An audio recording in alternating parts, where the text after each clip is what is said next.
ટોપલેટા તાલુકાના ખેરસરા ઘેટિયામાં સ્વામિનારાયણ સંપ્રદાયના સંતો પર દુષ્કર્મની ફરિયાદ મામલે સંતો સહિત કુલ 3 વ્યક્તિઓ વિરુદ્ધ પોલીસ ફરિયાદ નોંધાઈ છે.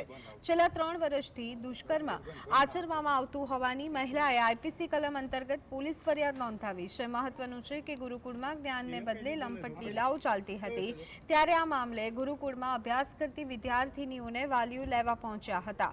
સમગ્ર બનાવને લઈ અને પોલીસે વધુ તપાસ હાથ ધરી છે. ટોપલેટામાં સ્વામિનારાયણ સંપ્રદાયના 2 સ્વામી દ્વારા દુષ્કર્મની ફરિયાદ મામલે તપાસ ચાલી રહી છે, જેમાં સામે આવ્યું કે ગુરુકુળના ધર્મ સ્વરૂપદાસજી સ્વામીએ મહિલા સાથે ફેસબુક મારફતે સંપર્ક કરી મિત્રતા કેળવી હતી. બાદમાં બંને વચ્ચે સંપર્ક વધતા બંને વચ્ચે મિત્રતા બંધાઈ હતી. ત્યારબાદ વર્ષ 2021માં ધર્મ સ્વરૂપ સ્વામી મહિલાને મળ્યા હતા. બાદમાં તેમનો સંપર્ક વધતો ગયો. બંને જણા ગુરુકુળના ગેસ્ટ હાઉસમાં મળ્યા હતા. બાદ તેમનો સંપર્ક વધ્યો હતો. આ બાદ સ્વામીએ મહિલાને લગ્ન કરવાની વારંવાર લાલચ આપી તેની સાથે દુષ્કર્મ આચર્યું હતું. હું તારી સાથે લગ્ન કરી લઈશ તે પ્રકારની વાતોમાં ફસાવી ગેસ્ટ રૂમમાં જ લગ્ન કરાવવામાં આવ્યા હતા. ત્યારબાદ સ્વામીએ કહ્યું હતું કે હવે હું તારો કાયદેસરનો પતિ કહેવાઉં, જેથી તારા પર મારો હક છે તેમ કહી અને મહિલાની મરજી વિરુદ્ધ શારીરિક સંબંધ પણ બાંધ્યા હતા.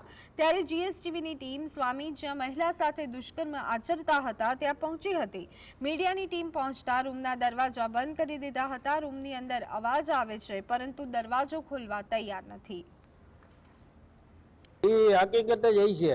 એની પહેલા અહીંયા શંકરના મંદિરમાં સ્વામીજી એક છોકરીને પૂરી હતી. કેટલો સમય થઈ વાત? એના ઘણા વર્ષ થઈ ગયા. એટલે આવ્યા ને શરૂઆતમાં સ્વામીજી ત્યાં લગભગ 2 કે 3 વર્ષ થયા છે. આવું દુષ્કર્મ જેવું કૃત્ય અહીં સંસ્થામાં થાય તમને કેવું લાગે? ગામ લોકોને આ સ્વામી અહીં રહેવા જ ના જોઈએ. તમારા ધ્યાનમાં આવી કેટલાની ઘટના હશે? આ 3જી ઘટના છે. ના, અમને કોઈ પણ જાતની આ બાબતની જાણ નથી. કોઈ પણ જાતની આ વિગતે અમારે ચર્ચા પણ થયેલી નથી ક્યારે. તમને જાણ થઈ પછી તમે કેવું લાગે છે? આ ખરેખર તો હોવું ન જોઈએ. જો ખરેખર જો સ્વામી દોષિત હોય તો એની સજા થવી જોઈએ, અને જો નિર્દોષ હોય તો કોર્ટ ન્યાય કરશે જ. અમે તો બીજું શું કહી શકીએ?